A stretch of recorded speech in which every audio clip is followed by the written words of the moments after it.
О, бір жеттік қой, бір осы Ысқақ деген жігітпен сөйлесуге. Ал, тез-тез айтыңыз. Барсаңызға. Уақытың жоқ болса, онда езіп отырмашы сен деген. Біріншіден.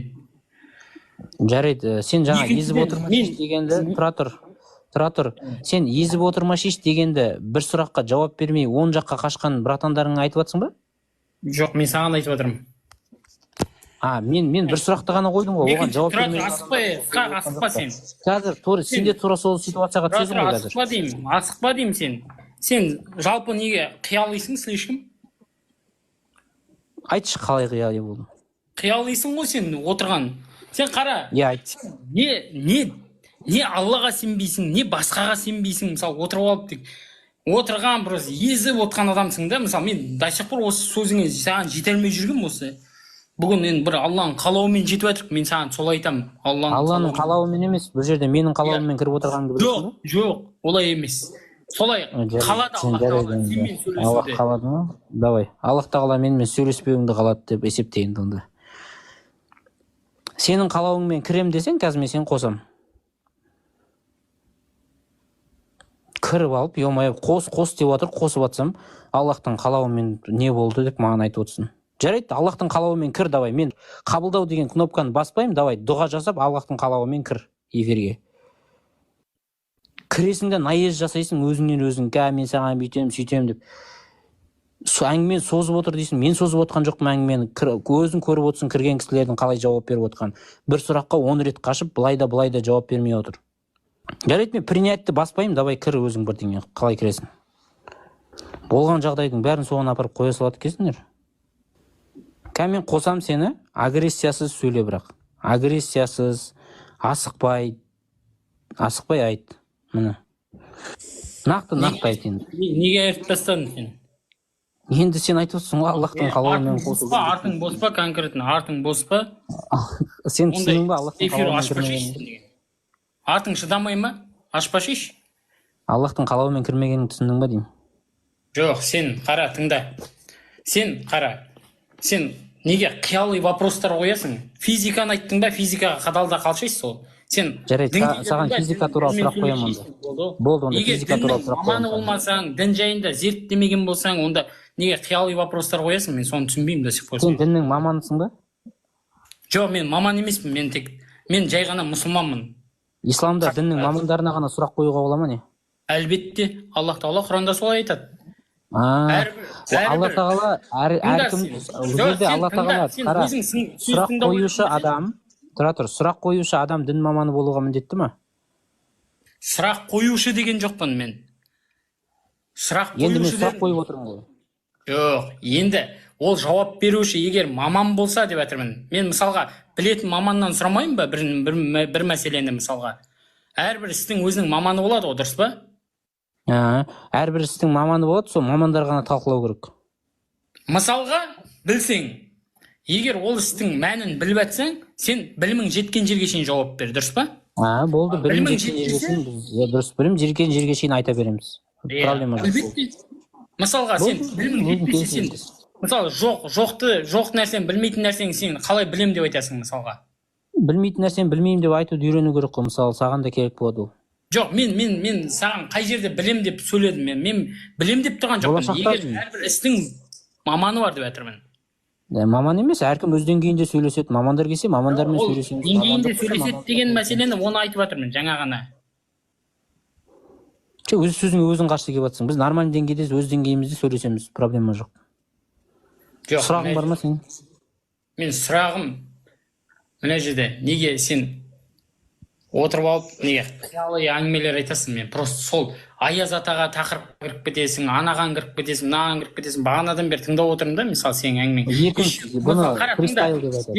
Сен келесің де дәлел әкел дейсің, түп нұсқамен дейсің де, сен өзің түп нұсқамен не дәлел деп айтсың сен қазір?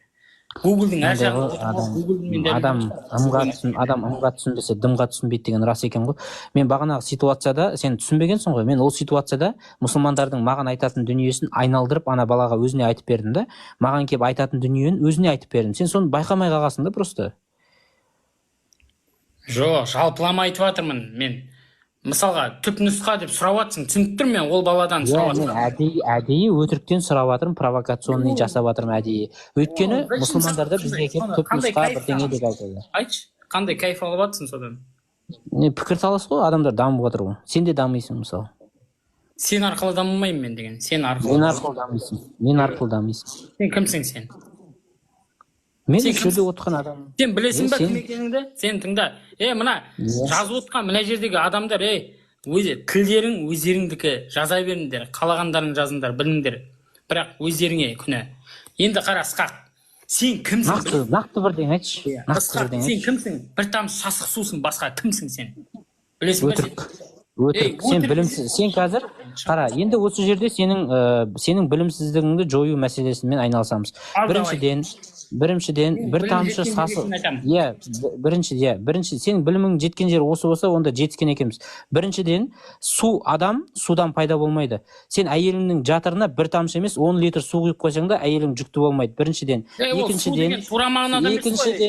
Екіншіден су саситын болса, ол бұзылып кетті деген сөз. Либо сенің спермаң саситын болса, ол уже сен инфекцияма бірдеңе бар деген сөз. Одан кейін сен жаңағы мейлі сасық суыңды апарып жатырға сап қойсаң да, егер ол жерде яйцеклетка, яғни әйелдің ұрық жасушасына қосылмайтын болса, ол жерде бала пайда болмайды. Вот. Енді қара, Ысқақ, мен саған су дегенде ол тура мағынада айтылмайды ғой. Адам судан пайда болмайды, деп шатастырма адамдарды. Жоқ, мен саған тағы айтамын, мен айтып жатырмын. Ол тура мағынада емес қой. Мен айтып жатырмын. Ол ұрық, мәни деп аталады, яғни ұрықтан аналық және аталық ұрық қосылғаннан кейін, ол жатырға орналасқаннан кейін, сосын ол жаңа жоқтан бар болып жатқан нәрселердің мәні осы да.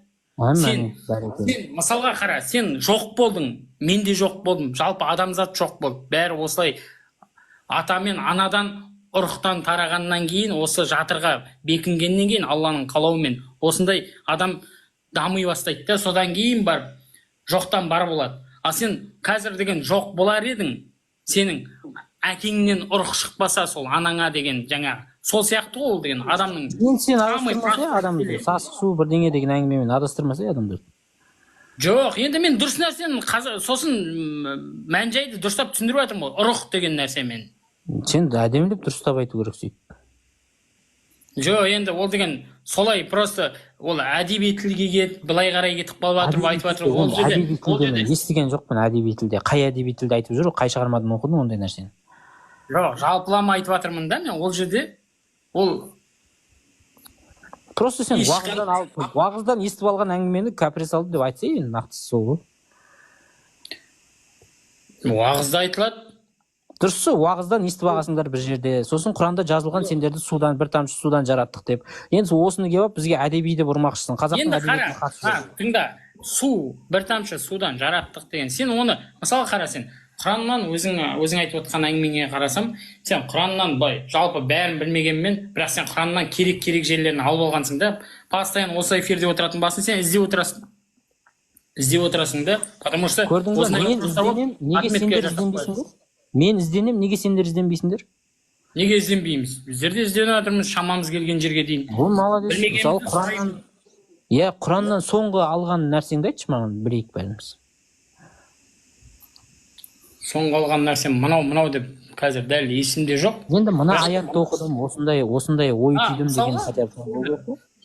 Жоқ, енді Құранда деген біздер енді онда көп қой аяттар, енді мен қай бір аятты айтамын қазір деген. Біздер мысалы қай бір емес, просто соңғы оқып өзің ой түйген бір аят бар шығар. Оқимын да, бірақ мен деген мен айтып тұрмын, арабша мен толық түсінбегендіктен мен кейбір аяттарды білмеймін, сосын аудармасын қарап аламын мысалға деген сияқты ғой, анда-санда. Аудармасын қарауға болмайды. Неге қарамайсың? Бірден мен имамдар айтып жатыр, арабша қазақшасын оқып, одан бірдеңе түсіндім деп ойласаң, уже қателесесің деп айтты. Сол үшін оқымай-ақ қой аудармасын. Жоқ, аудармасы деген тұрғансын оқисың ғой сенде. Ол жерде деген тұрса да оқымау керек оны. Оқысаң сен адасып кетесің қазір. Мысалы, Халиф Алтайдың аудармасын оқыдың, мынау былай екен ғой деген ой түйдің ба, бітті, сен уже адастың. Олай емес. Сен қатысың бе олай? Имам сөйтіп айтты маған, Нұржан имам сөйтіп айтты маған. Кім? Нұржан Смағұлов деген Нұрмұбарактың докторанты сол сөйтіп айтты маған. Қазақшасына мағына шығаруға болмайды деді, яғни. Қазақшасына мағына шығаруға болмайды. Сонда қазақшасы не үшін шықты онда деген. Егер мен осыны сұрақ едім, тура осы сұрақты қойдым ғой. Тура осы сұрақты қойып едім. Мысалға мен жай өз сабап үшін оқисың деп айттым. Білмеймін ғой мен деген ол. Дұрыс қой, миллион красавчик, көрдің бе? Сенде бар сұрақ, менде де бар екен. Екеуміз, мен де сол кісіге осы кезде сол сұрақты қойдым. Онда қазақшасын не үшін оқимыз десем, сауап үшін оқы дейді. Мен сол кезде шок болғам. Мен ондай нәрсені естіген жоқпын. Енді ютубта бар, Нұржан мен Сайки деп жазсаң дебат бар, сол жерде айтты сөйтіп. Қазақшасын оқысаң, жай ғана сауап үшін дейді. Иә.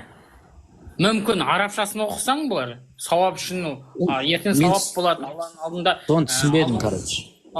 Ертең, мысалы, қияметте деген, мысалы, шапағатшы болады деген нәрсе бар ғой, Құранда шапағатты етеді, мысалы. Ол, яғни, біздің сенімімізде, яғни, мұсылмандардың сенімінде деп айтайыншы. Ол шапағат етеді. Не керегі бар аудармасы деп едім, онда сауап үшін оқисың. Жоқ, енді қарашы, обычный мысалда, сен, мысалы, бір кітапты ағылшынша оқып отырсың, сен аудармасын білмей, солай оқи бер, саған осылай дұрыс болады, сен сабақта да осылай қайтара бер десе, қалай болады, мысалы, самый простой мәселе. Мен тура өстіп айтып жатыр ғой, имамдар. Мәнін түсінбейтін болсаң, не керек оның? Енді бізде соны айтып жатырмыз. Имамдар айтып жатыр, не қыла беріңдер, оқи беріңдер деді. Ол жердегі, білмеймін, мен сенің сөзіңді жоққа да шығара алмаймын, барға да шығара алмаймын, білмеймін. Мысалы, ол жерде мен куәбі емеспін, мен сондықтан мен ештеңе айта алмаймын саған. Потому что мен ол жерде отырған жоқпын, бірге отырып сенімен әңгіме соққан жоқпын, сондықтан мен білмеймін ол жердегі мәселеңді. Ал мен по факту қазір не біліп тұрмын, соны Құран түсіне алмайсың. Ладно, қандай бір сұрақтарың, бір нелерің бар ма? Бір айтатын ойың болса тыңдайық. Өзің деген, егер өзің мысалға Құдай жоқ, бар десең қосыл дейсің. Біздер Құдайға сендік, Аллаға сенеміз біздер. Енді сенгенімізге не кедергі саған? Мысалы, сен бар деп қандай бұл жерде сенімсіздік танытатындай, сенде қандай күмән бар, күнде түнде ұйықтап жатырсың. Бұл мынау сразу айтайын. Былай. Бар десеңіз қосылыңыз деген сөз қосылып айтқысы келетін пікірі, аргументтері бар адамдарға арналған. Ал мен Құдай бар деп есептеймін, бірақ мен ешкімге оны дәлелдеуге немесе міндетті емеспін. Мен просто ол сенім дейтін адамдарға ешқандай да бізде әңгіме жоқ. Көріп немесе көрмей-ақ та былай өтіп кете беруге болады. Бұл бар десеңіз қосылыңыз деген нәрсе, мен бар деп ойлаймын, және бар дегенге мынандай пікір, аргумент, уәждерім бар. Осыны мен айтайын саған. Болды, осындай адамдарға арналған, басқа адамдарға арналған. Мысалға да бар деп ойлаймын деген өзі ол ақыл есі дұрыс адам үшін ақымақтық қой. Ақыл есі дұрыс. Енді міне жаңа сенің алдыңда келген адамдар маған қоғамды бөлме дейді. Сендер келесіңдер де Құдайға сенбегеннің бәрін топас ақымаққа шығарасыңдар. Қайтып бөлмейсің қоғамды? Жоқ, сен мынандай нәрсе ғой. Мен айтып жатырмын. Потому что Құранда Аллах Тағала айтып жатыр ғой. Ей, ақыл Құранға сендер сенетіндер, бізге не қатысы бар оның енді? Жоқ, мен деген жалпы адамды адам деп қабылдаймын, мен неге қабылдамаймын? Енді адамды, мысалы, мен адамды деп қабылдаймын. Пайғамбар саллаллаху алейхи ва саллямның хадисінде келеді, мысалы, кәпір өлсе де орындарынан тұрып құрмет көрсетіңдер, ол да адам ғой дейді. Мысалы, мен жоққа шығарамын ба, мысалы, атеист. Проблема қараш, проблема мынада. Сен адамды адам деп қабылдайсың, бірақ топас адам деп қабылдайтын болып тұрсың да, ол дұрыс емес. Жоқ, мен қара, тыңда, мен сөзіме мән бер. Мен айтып жатырмын, ей, ақылы бар адам сәл ойланбай ма? Құранда Аллах Тағала айтып жатыр, ей, ақылы иелері ойлансаңдаршы сәл, аспанға бастарыңды көтеріп қарасаңдаршы, аспанды тіреусіз жараттық емес пе деп айтып жатыр ғой. Енді осы жерде ақылы бар адам миллион қараш. Енді қара, ақылы бар адам аспанның қатты нәрсе тіреуді қажет етпейтін былай да былай білмей ма ақылды бар адам? Сен аспанға қарайсың да, мынау тіреусіз қалай тұр деп ойлайсың ба? Сен білесің ғой, енді көне замандарда жоқ, қара, көне заманда адамдар ойлаған шығар, мына көк-көмбек нәрсе бір шатыр сияқты тұрған дүние деп. Енді 21-ші ғасырдың адамы аспанды мысалға, не ұстап тұр? енді қараса, қара. Енді 21 ғасырдың адамы, мына көк аспанның ешқандай да бір крыша емес. Ол ана күн сәулесінің ауа атмосфераға шағылуынан осы көк түстің пайда болатынын, және ол ауа қабаттарынан тұратынын, атмосфераны жердің гравитациясы ұстап тұрғанын, соның бәрін біледі ғой енді ол. Сен соны қарап, соны біліп тұрған адам, мынау қалай тіресіз тұр деп таңғала ма? Мен қара, тыңда, мен Құранда қалай айтқан аяттағын айтып жатырмын да, қара. Аспан тіреусіз жаратылды деген нәрсеге айтып жатырмын. Енді қара. Дұрыс емес пе ол? Тіреусіз не жасай аласыңдар дейді. Түсіндің бе? Мен сол мағынаны айтқым келіп тұр. Сен түсіндің бе? Жоқ, қарашы енді. Сен тіреусіз үй сала аласың ба? Сен босағасыз үйді қалай саласың сен қазір деген? Топсасыз есік қоя аласың ба сен деген? Тұра ма? Енді осы нәрсеге мен саған айтып жатқаным осы. Енді тыңда. Сен үйді мысалға келтіріп атсың да, аспандық сенде қатты нәрсе деп ойлап тұрсың ба, тіреу қажет ететін? Жоқ, ол сен ұстап көрдің ба не аспанды?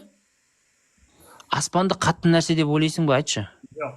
Мен ештеңе айта алмаймын. Ол Алланың құдіретіне мен ештеңе айта алмаймын. Ол жақта қатты ма, аспанның есіктері бар деген аяттар келеді. Ештеңе айта алмаймын дегенің қалай, айналайын? Тоқташы, миллион, ештеңе айта алмаймын дегенің қалай? Сенің мына 21 ғасырға дейін адамның жинақтаған білім, танымы қайда кетті? Сен 7 ғасырдағы адам құсап, ештеңе айта алмаймын деп отырсың. Сен сонда білмейсің ба, мына атмосфераның аспанның көк цветі қайдан пайда болатынын, мына ауа қабаттары қалай бөлінетінін, қай ауа қабаттарында қандай қысымдар бар екенін білмейсің ба сонда? Қара, осы жерде тоқта. Осы жерде уже дополнительный білім кетеді осы жерде. Өзі көрдің бе? Жаңа сен айтқандай, уже физика, тағы басқа білімдер кете бастайды уже. Түсіндің бе? Енді түсіндің бе, не үшін Құранға таңғалып тұрсың? Сен 21 ғасырдың білімін білсең, сен Құранға таңғалмас едің бе? Жоқ, Құранға мен таңғалғанда Аллах тағаланың жаратылысына таңғаламыз ғой біздер, неге таңғалмаймыз? Ауаға тіреу керек па? Айтшы, ауаға тіреу керек па? Ауаға емес деймін. Аспан деген не енді? Аспан жаратылыс. Не ол қатты нәрсе ма тіреп қоятын? Жоқ. Біз деген тіреп қоятын қатты жұмсақ деп айтқан жоқпыз, олай бөліп айтқан жоқпыз. Мен Құранда аят қалай тұр, солай айтып жатырмын мен. Енді Құранның аятына қарап сен аспанды тіреп қойып, аспанды тіреу қажет ететін нәрсе деп ойлап жүрсің ба? Жоқ, енді қарашы, бір аспан тұрса түсінікті ғой. Бұл жерде айтып жатыр, 7 қабат аспан, 7 қабат жерді жараттық деп жатыр ғой Аллах тағала. 7 қабат қаяқта тұр оның? Сен оның тесе аласың ба не? Қабаты қай жерде оның? Сенің ақылың жетпейді, потому что тесетін ол пластмасс па, темір ма, тесетін не ол? Ағаш па? Ағаш, қайдағы ағаш? Жер деген жер емес пе? Жер деген топырақтан нәрсе. Аспанды қалай тесейін деп жүрсің? Немен тесесің аспанды? Бұрғымен тесесің бе? Жоқ, аспан есіктері бар деген келеді ғой. Қалай есік болады ол? Газовый не болатын болса? Жоқ, ол сен деген қараш, міне қара, да? Сенің білімің жетпейді деймін ол нәрсеге. Жетпейді білімің. Сен оның. Потому что ол деген Құранды оқисың, қашан сен тәфсірді білесің. Өзіңнің қара, біліміңмен шектеп жатсың. Алланың білімі шексіз, және сен өзіңнің ақылыңмен, міне бір кішкентай бір ақылыңмен шектеп отырсың сен. Ол сен ақылыңмен есептелетін нәрсе емес қой. Енді қара, миллион. Тағы бір нәрсе айтамын, соңғы рет айтамын. Аллах тағала аяттары ақылмен, ол сенің бір адамның миымен есептелмейді. Қара, енді аспанды тіреу қажет ететін қатты нәрсе деп ойлаған болса, сен сияқты адам, біз ғылым, білім қалай дамитын еді деп ойлайсың жалпы? Жоқ, сен қазір, қара, сен сөзімді бұрмалап жатсың. Мен тіреу қажет етеді деген сөз вообще айтқан жоқпын мен. Мен Құранда Аллах тағала тіреусіз жараттық деп жатырмын. Түсіндің бе? Тіреу керек по жерге? Аллах тағаланың Құрандағы аяты солай болса, мен не істеймін оны? Енді сен ауаны тіреп қою керек деп ойлайсың ба? Ауаның вообще қатысы жоқ. Мен аспан деп жатырмын. Сен аспан деген нәрсе не ол? Жерді теңселмес үшін дейді. Құранда мынандай аятта айтады. Тағы да бір Құранда былай аят келеді. Жерді теңселмес үшін дейді, тыңда. Біздер тауларды қазық қылып орнаттық дейді Аллах тағала. Бұл да өтірік. Жоқ. ол қара, ол сенің түсінігіңде өтірік, менің түсінігімде мен сенемін оған. Потому мен что саған любой нәрсе келе, саған рахат екен, любой нәрсе. Жер теңселмеу деген жер сілкінуін айтып тұр ма? Иә, әлбетте солай. Енді онда білесің ба, Алматы деген Қазақстанның қызыл аймағы жататын жер сілкіну несі бойынша красный зона, ең қауіпті аймақ. Ол жерде таулар тұр ғой, неғып сілкініп жатыр ол жер? Жоқ. Енді ол жер сілкінетін орындар бар ғой, ол деген мысалы әртүрлі себептерден сілкіну мүмкін ғой, мысалға. Жер ең жиі сілкінетін жерлер биік таулар орналасқан жерлер. Себебі геология бойынша биік таулар ол жас тауларға жатады. Жас таулар процесі бар, олар әлі де түзілу процесіне жүріп жатыр. Сондықтан да жер сілкінеді. Биік таулар бар жерде жер көп сілкінеді. Қара. Мысалға да сен айтып жатсың жаңа жер сілкінеді, ол сілкінеді ғой, ол түсінікті нәрсе, ол деген Алланың құдіретімен. Сілкінбесін деп қойса неғып сілкініп жатыр? Жоқ, ол деген ол заңдылықтар ғой, не үшін сілкініп жатқанын, оны деген Алла біледі ғой, оның қандай себеп. Алла біледі деп отыра берсең, сонда зерттемейсің ба? Қазір таулардың қалпы нәрселер бар. Қарашы. Қалай? Тоқташы, білімің жетпейді емес. Білімің жетпейді деп қай заманда отырсың сен? Мектепте география болады. География оқуын ашсаң, саған түсіндіреді таулардың қалай қалыптасатынын. Сен сыртқа шығар да, сенің білімің мықты болса, әйелдің ұрығында әкелді, еркектің ұрығына әкелді, сыртқа істеп қойшы, мысалы. Адам дамып шықсын. Мүмкін емес қой ол деген. Эко дегеннің не екенін білесің ба? Айналайын, миллион сен өмірің, көзқарастарың қай заманда қалып кеткен, сен бастауыштық білімің жоқ па? Эко деген не екенін білесің ба? Экстракорпоральное оплодотворение деп аталады. Яғни жатырдан тыс ұрықтандыру деп аталады. Тұра тұр. Жатырдан тыс ұрықтандыру деп аталады эко деген. Яғни жатырдан тыс ұрықтандырып, эмбрионды жатырға салады. Бұл нәрсе уже возможный нәрсе, сен қай заманда қалып кеткенсің? Мен сыртына, мен түсініп тұрмын ғой ол эко дегенді. Мен айтып жатырмын, сыртта дамытып көрші деп жатырмын. Түсініп тұрсың ба сен? Даканса дамыта аласың ба деп жатырмын. Мүмкін емес қой деп жатырмын. Қандай адам мынау? Сен сонда таулардың қалай қалыптасуын білмейсің, жердің не үшін сілкінетінін білмейсің, соны Құранға қарап ғажайып деп жүрсің әлі. Ол жердегі мен айтып тұрмын ғой, мен мысалға жаңағы ол географияларға мен ондай білім айтып жатқан. Бұл жерде география деген тақырып. Тұра тұршы, мен таңғаламын. Біз мына жерде как будто бір узкий ғылымның бір тар саласына кіріп алып, бір мамандар білетін әңгіме ұқсап таласып отырмыз. Мынау сырттан көрген адамға позор, мынау ұят, масқара мынау деген. Біз 5-ші класстың программасымен, тұра тұр. Біз қазір 5-ші класстың программасымен таласып отырмыз. Мен саған 5-ші класстың программасын айтып жеткізе алмай отырмын да. Саған айтып отырмын бес пе енді.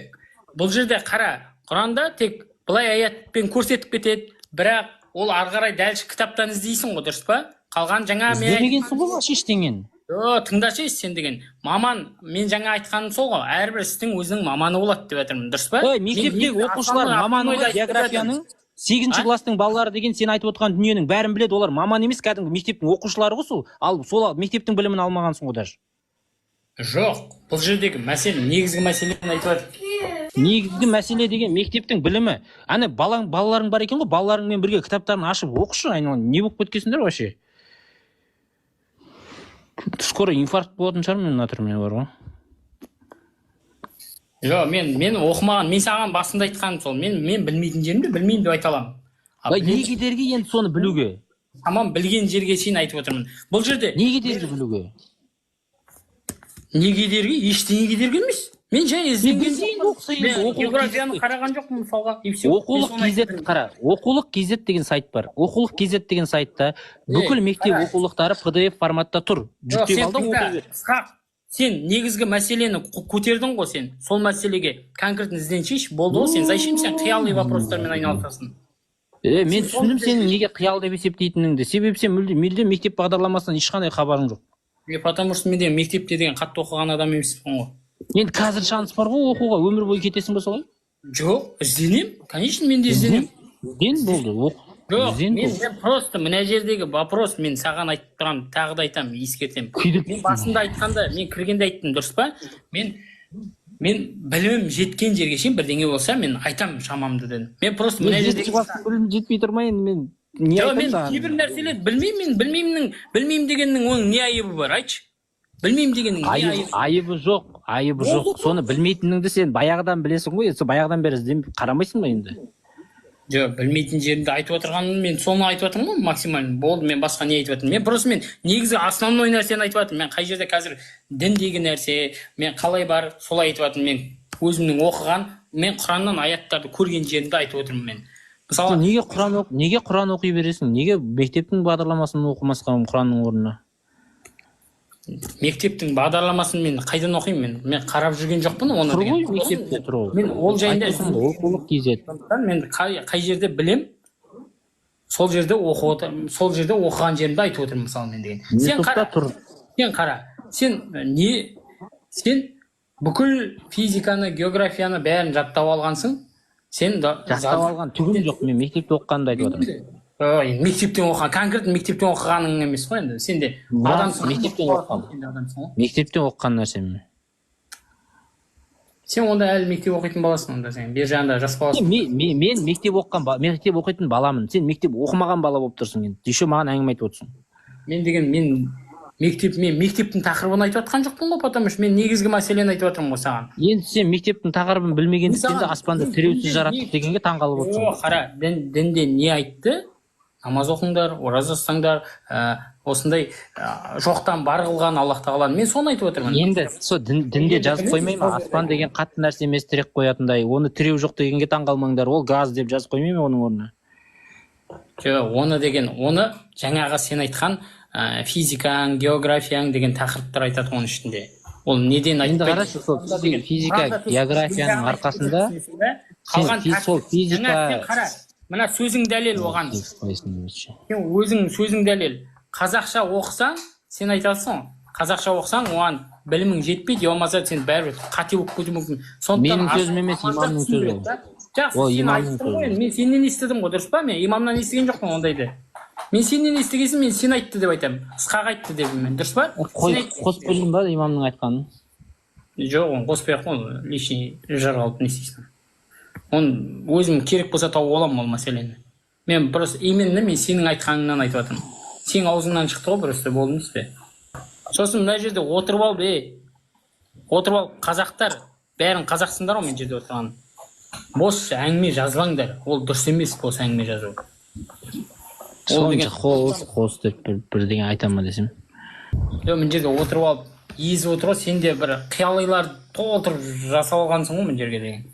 800 адамға. Қара. Мен айтып отырмын. Сонда кім қиялый дейміз да, сен айтып отырсың, аспанның тіреусіз тұрғанына таңғалмайсыңдар ма деп отқан адам қиялый ма? Жоқ, аспанға тіреу қажет емес, ол деген атмосфера деген ауа, газдан тұрады деп айтып отқан мен қиялый ма? Түсінбедім сен кімді қиялый деп отқаныңды. Мен деген сені қиялый деп отыр. Туазар жоқ. Солай, короче, сақ. Сен деген неге бетіңді ашып қойып сөйлеспейсің? Болды енді, соған жеттің ба, бетке жеттің ба, болды тағай. Болды енді, бір-екі ауыз тыңдайын. Миллионды неге шығарып жібердің? Миллионды неге шығарып жібердің, Ысқақ қалайсың?